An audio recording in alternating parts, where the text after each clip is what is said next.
but Dude, he looks fired normal up. sized there. Dude, his abs are black. He Isn't looks that like weird? Yeah, they look like insects. How come that's okay, but Blackface isn't? Saying is they are allowed to wear that stuff that makes your skin look dark. So you can see the muscles better. Right, but they get to a point where it's literally It's blackface. it's black body.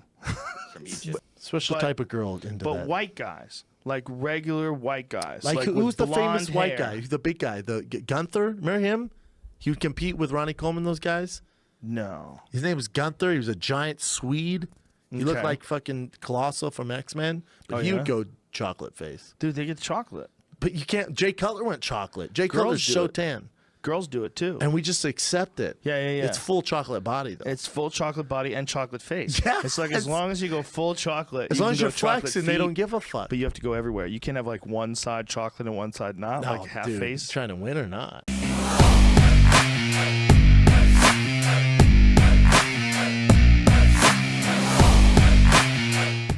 All right, what's going on, you guys? Nick here with Nick's on the Power. So in this video, I want to talk about a Joe Rogan clip, actually. So I'm sure many of you guys also enjoy the Joe Rogan podcast, like I do myself. So recently on his podcast, Joe Rogan brought up the topic of the tanning in bodybuilding, specifically how ridiculous he thought it was, and how he thought it was comparable to blackface. I believe he called it chocolate face and chocolate body, referring to a lot of these white guys that are bodybuilders that cake on basically a brown, dark brown, fake tan when they compete in these bodybuilding competitions. So in this video, I wanted to talk about two things. Number one, to those that don't know, people that aren't familiar with bodybuilding, number one, I wanted to address why bodybuilders use this super dark tan. And number two, I wanted to address the ridiculous factor of it, how, you know, it does kind of look ridiculous once you're off stage. So point number one, why do competitive bodybuilders use a dark tan on a bodybuilding stage? So when you're competing in a bodybuilding show, one of the things that you're going to want to do is show as much detail, definition, and separation in the muscle as possible.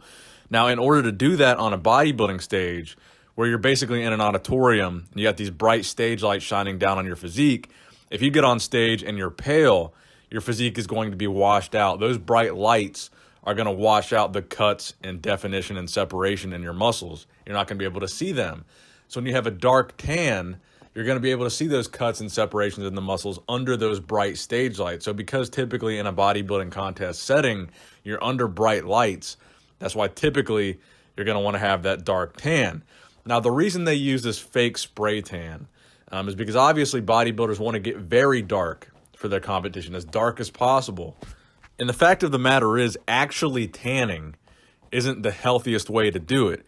If you wanted to tan to get as dark as these pro bodybuilders get, like in a tanning bed, it would be extremely risky from a standpoint of increasing your odds of getting skin cancer.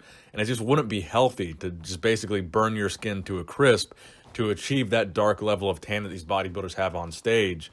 And as many times per year as they compete, it really would be pretty bad for the body. So the fake tan is the way to go in regards to this. Then the other point that I wanted to address was Joe Rogan's blackface or chocolate face point, which I thought was kind of interesting because there is actually a little bit of truth to that statement. Because when you think about it, one of the reasons why the tan is so dark is because there are black bodybuilders and there are white bodybuilders.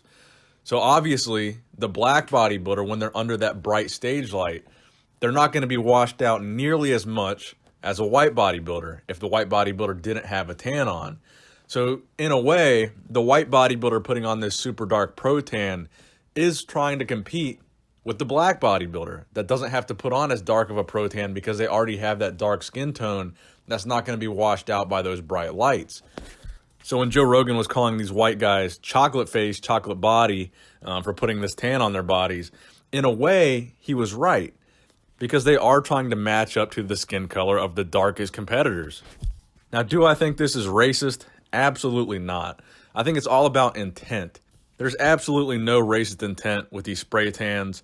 Are there possibly some guys that do it with racial motivations? Maybe.